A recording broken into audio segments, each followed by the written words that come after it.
All right, so as everybody knows, we have announced that the Discovery Projects 2025 will be a two-step process.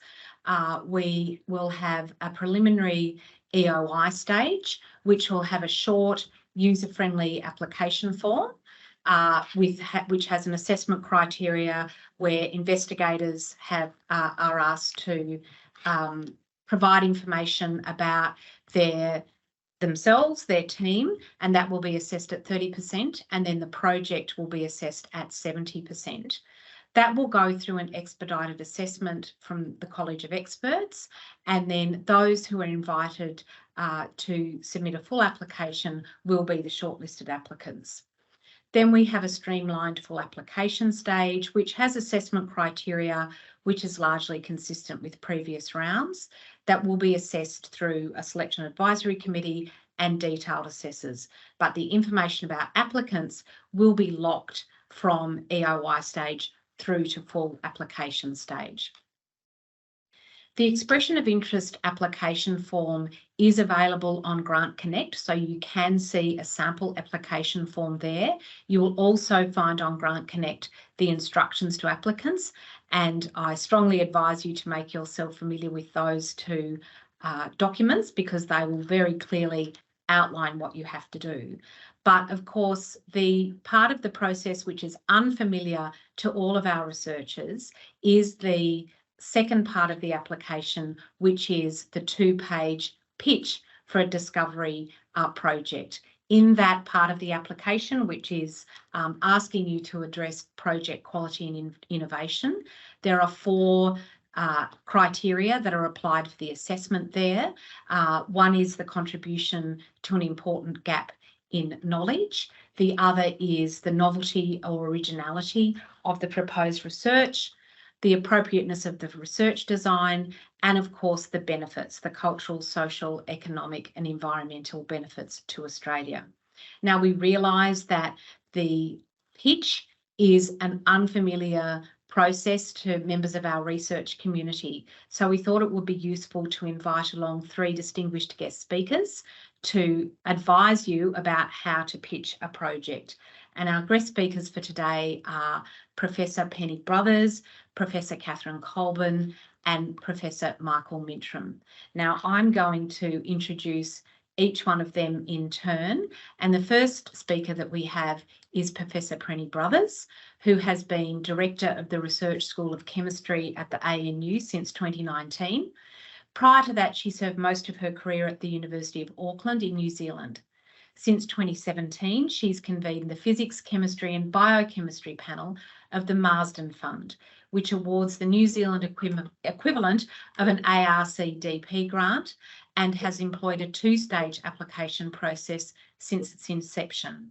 Her Marsden Fund experience spans grant applicant, both successful and unsuccessful, a panel member and panel chair, and the Marsden Fund Council, which governs the scheme. So I'm very pleased to introduce Penny to be our first guest speaker. Over to you, Penny.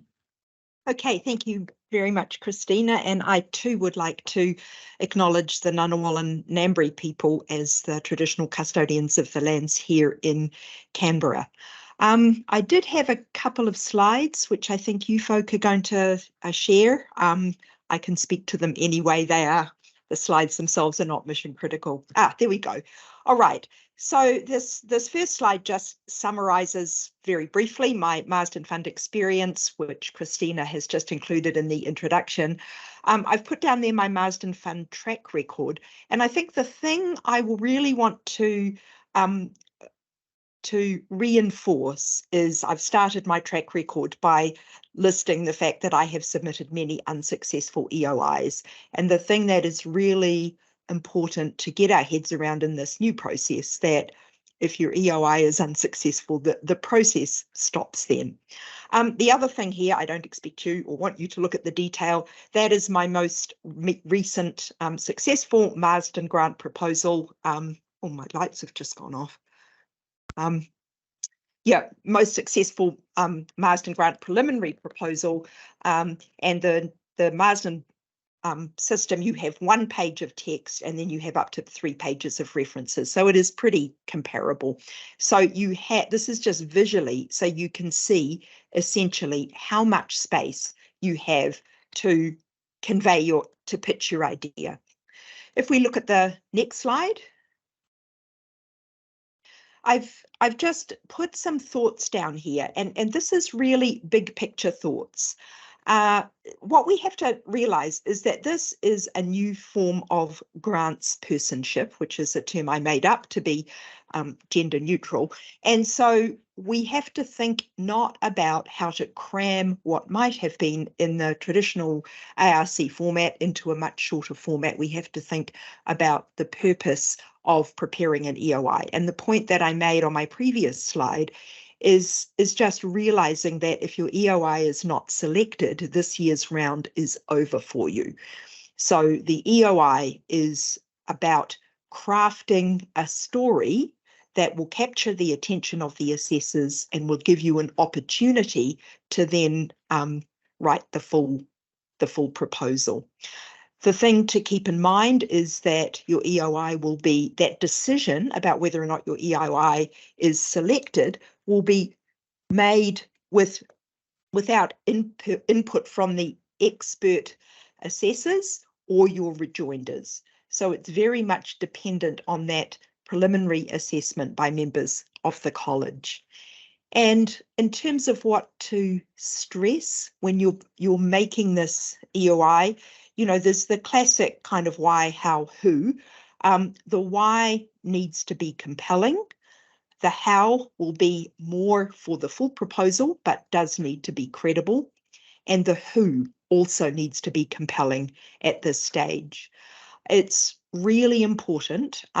So the assessors will be reading a large number of these. In my Marsden Fund panel experience, I think I just totted up, and I have read probably in my time over 1,000 EOIs. And so it's the same as with a full grant proposal, but your story and your message needs to be compelling right from the start. You will not, the expectation is that there will be people from the same FOR code, definitely at 4 digits, probably not at 6 digits, or hopefully at 4-digit level. So writing for that broad audience, but making sure that just being mindful of who your audience is. Capturing the reader's attention with the opening is really important, that even if somebody reading it outside your area, they need to be able to grasp the essence of what is important and exciting about what is in your expression of interest. And just thinking from a creative writing point of view, I'm not a creative writer myself, I'm a chemist, but what you're doing is you are crafting a short story, not writing a novel. And the crafting of the short story takes time. And there will be a temptation, you know, there's always that mad rush at DP time to get the grant proposal prepared. The fact that it's much shorter does not make it any less onerous. I shouldn't use the word onerous, does not make it, does not mean there is less thought or consideration that needs to go in it. It really does need to be crafted.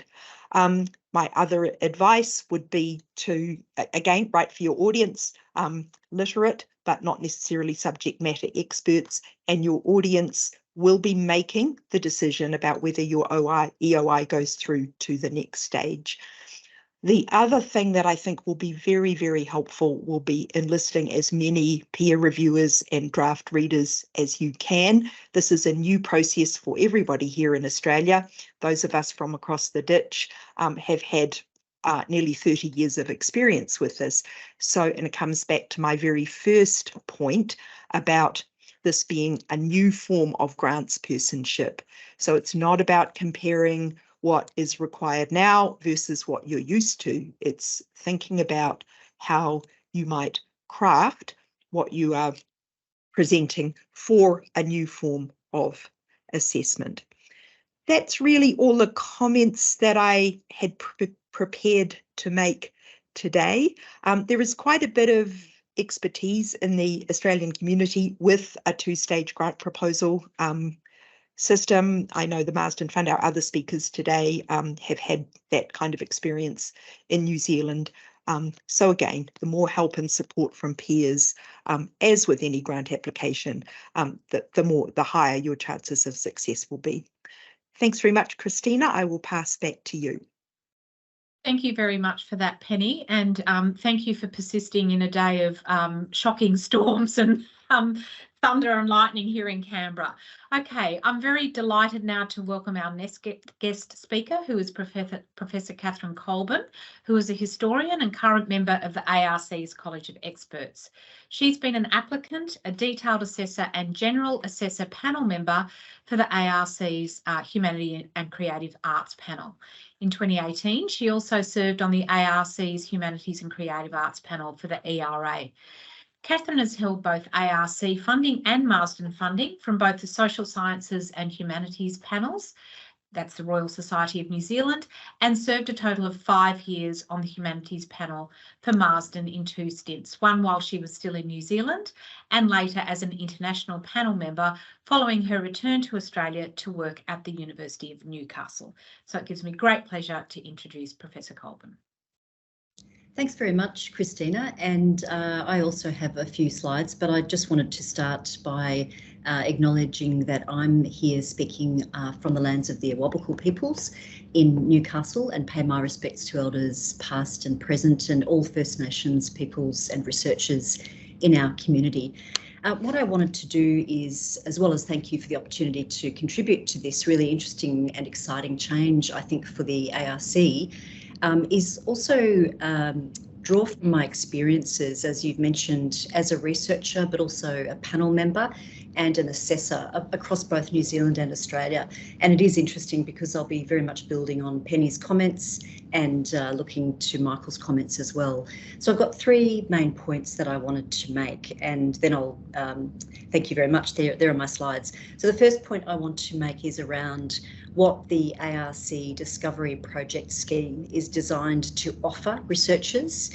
And then I'll move to the new EOI Step 1 form and content, and Penny's already touched on some tips there, and how researchers might develop an approach and strategy to writing that. And I can say that in New Zealand, there really was a very concerted effort to kind of work with researchers, workshop with researchers, just how to craft that very tight proposal. So I think we can all speak to that. And thirdly, Christina has asked for tips and tricks. Well, I don't know about tricks, but certainly tips in terms of how to be artful.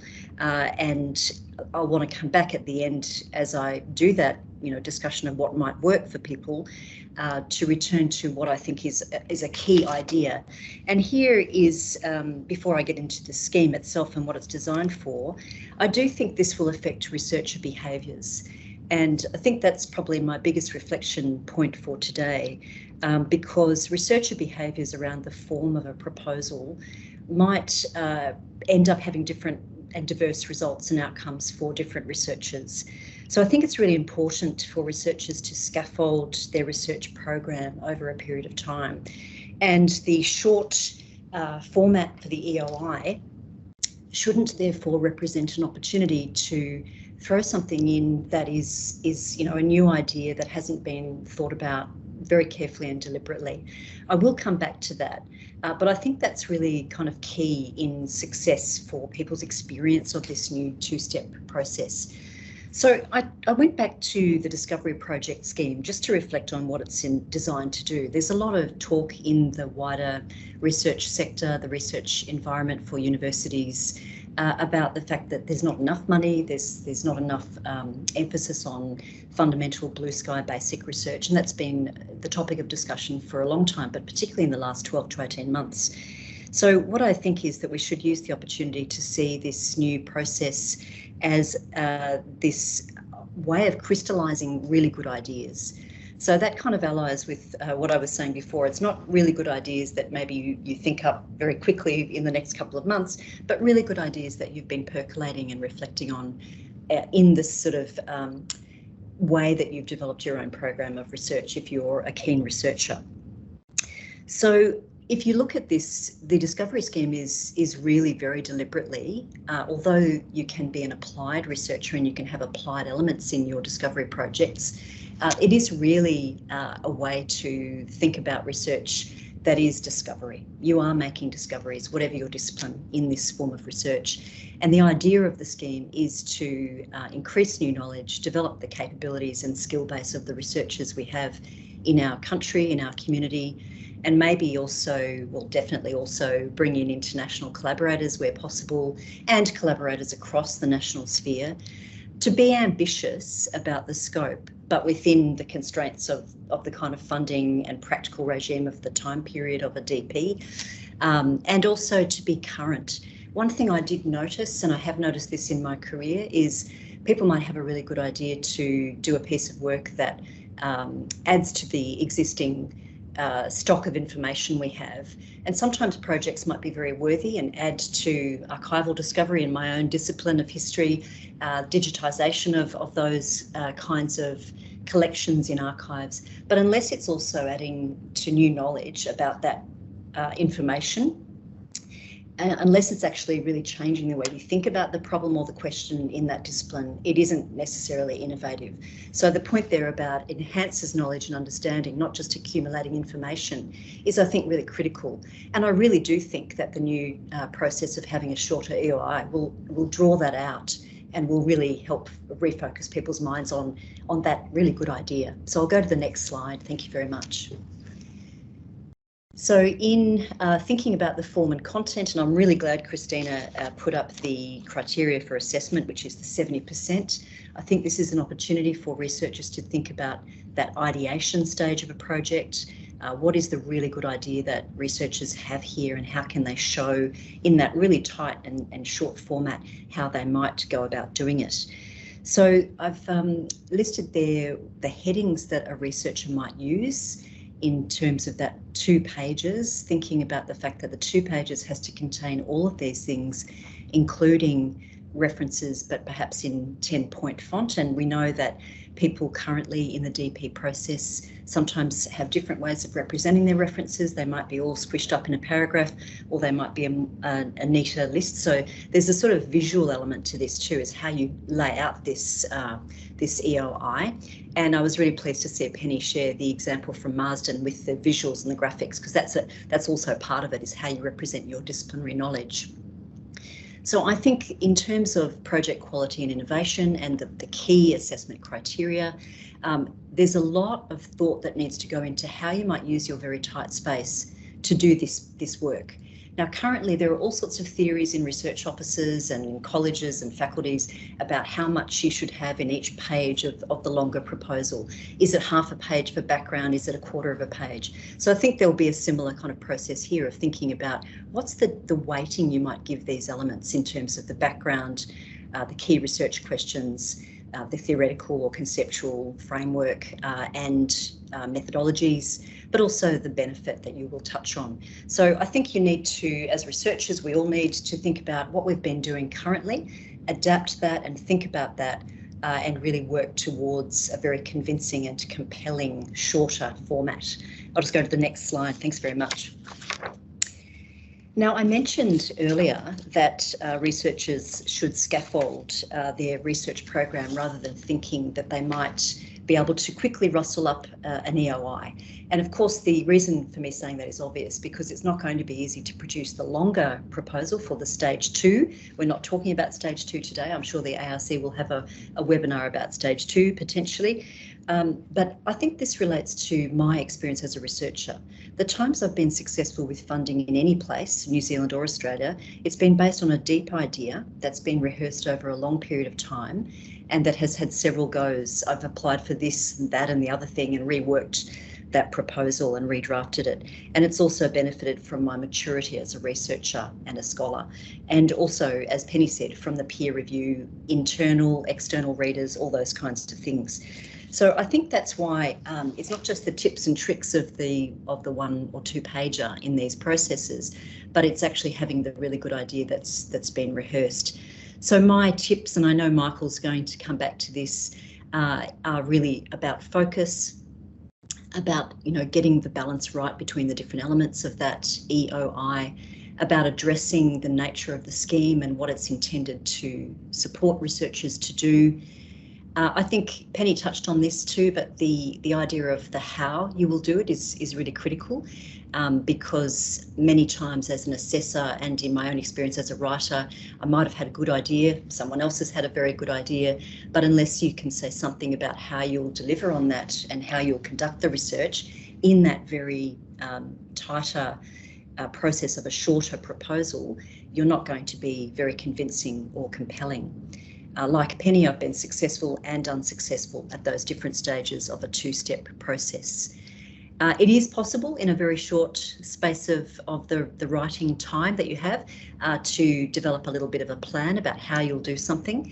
And I think also the key thing I've been saying to colleagues is your project should align with and build from your track record, because the other temptation with an EOI is that you might have an idea that isn't really linked to that larger piece of planning around your own research identity. So I think that's really critical, particularly for emerging researchers, ECRs and MCRs potentially.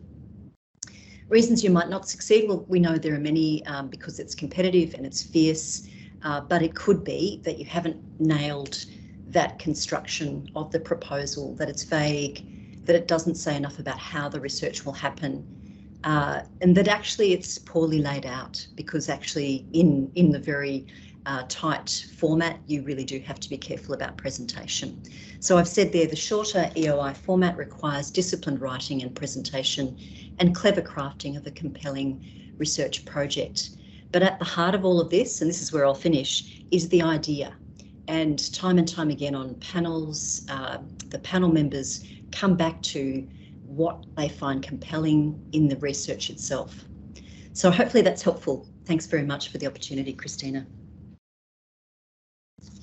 Thank you very much, Kathy, for your very interesting comments. We now have our next speaker, who I'm pleased to introduce. Professor Michael Mintrom is a political scientist at Monash University and a current member of the ARC's College of Experts. His area of substantive expertise is public policy. He's gained experience in grant writing, pitching and proposal assessing over his academic career spanning the United States, New Zealand and Australia. His current ARC discovery projects are both multidisciplinary in nature. One concerns change agents and sustainability transitions. Another concerns policy design for robots in public spaces. So thank you very much, Michael, and over to you. Thanks very much, Christina. And I would also like to begin just by acknowledging the traditional owners of the land that I'm coming in from today. That's the Wurundjeri people of the East Kulin Nations, and I pay my respects to elders past and present. Well, it's good to be here today, and I want to thank also Penny and Kathy for their presentations. I feel like what I'm going to do is a little bit like a jazz variation on some of the things that they've already said.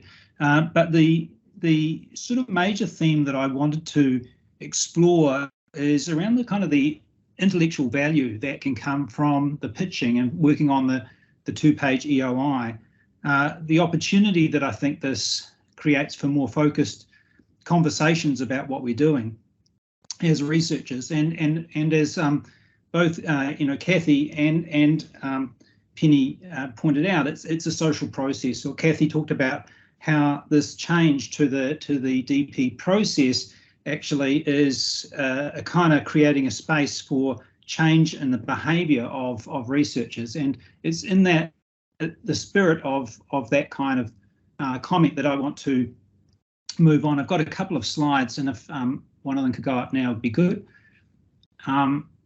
So when we're working on the pitching process, it seems to me that it's worth kind of considering that we play a bunch of different roles. Again, most of the things that I say here have been touched on in some way or other by Penny and Kathy, but I'm coming in a slightly different way. So yeah, one of the things is, as a scholar, is being really aware of the tradition we're working in and the kind of individual opportunities that we face to innovate and to contribute to the tradition. But it's so important for us to really understand that tradition, and that becomes important as we pitch our work, and I'll talk about that in my next slide. We're also kind of working like a captain of a sports team, in a sense, wanting to form a cohesive team and show proof of that. Now, that doesn't necessarily mean that you have to have published with all the members of the team before, but maybe have been on a workshop or a seminar or something like that. Some indicator that there's compatibility there and a willingness to work together, I think is helpful.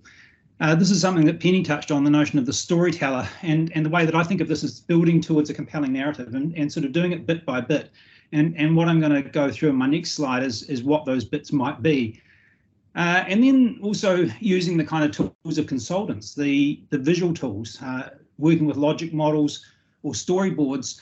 And these can be really helpful as focal points for conversations, and they may lead you to make refinements that could possibly end up as pieces in your two-pager, as Penny showed in her example from a Marsden Fund application. So, you know, I've often found that from conversation to conversation, using a model or a visual of something or a process that I'm working on, it'll change after a conversation. So it can be really facilitative, and that's what I mean. I've got down there chef, which might seem a little bit strange, the notion of a chef who writes recipes. But, you know, when we are talking about our research design, I think it's really important to sort of put that in terms of the assumption that someone else will actually do the cooking, and you want to do it in a way that there's a sense, that a pretty clear sense that if someone else was to do this research, not you, they would come to much the same conclusions as you. So this is another way of sort of talking about replicability, reliability, validity of your work, and really important to just think in that way. But if you write as if others are implementing the research design, that actually means you need to really pay attention to clarity. And this is something that's come up in several of the comments, you know, from my colleagues today already. As an analyst, I think it's really important. This is a different way of sort of thinking about asking for advice, but important advice.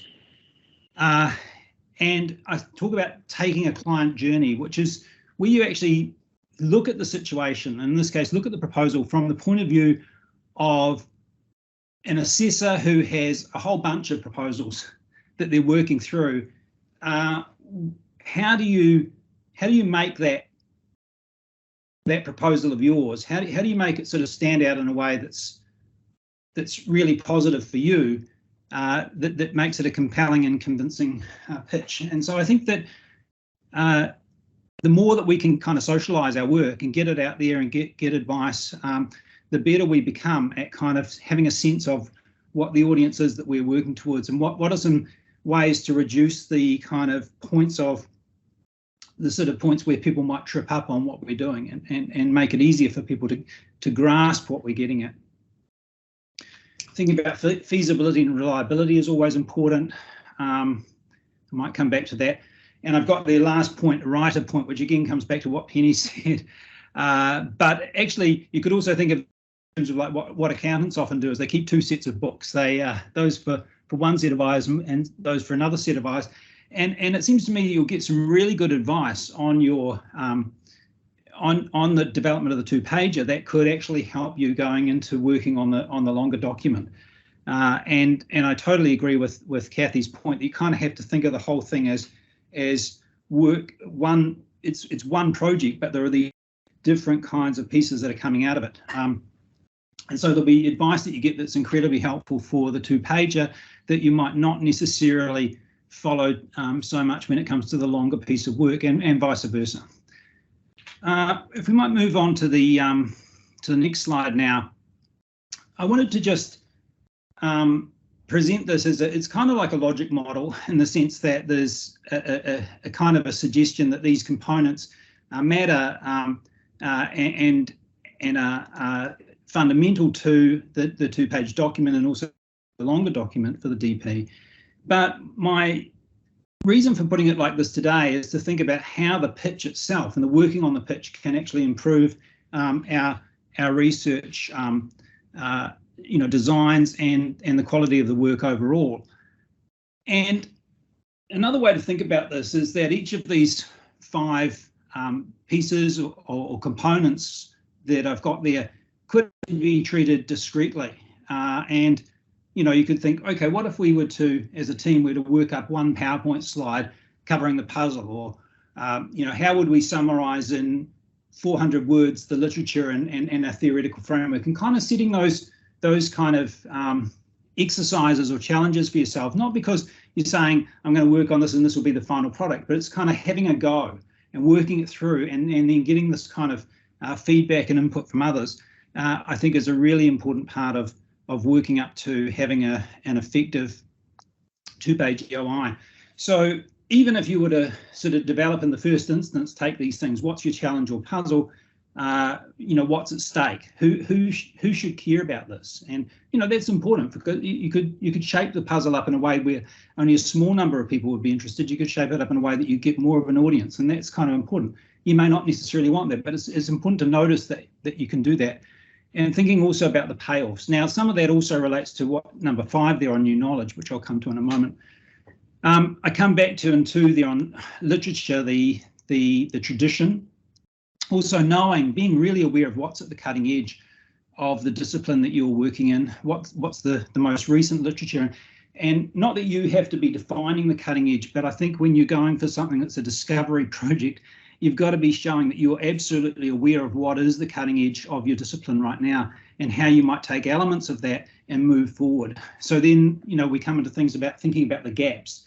Maybe there are some contradictions between the tradition and sort of currently at the cutting edge. And something that I think has been very important, and certainly in the discovery projects that I'm working on at the moment, has been this notion of building bridges across literatures. And so thinking about gaps, but also thinking about new pathways and new bridges can be, I think, really helpful. Again, in a longer document, you can say more about that, but I think you can still say this kind of thing in just a couple of hundred words, for example.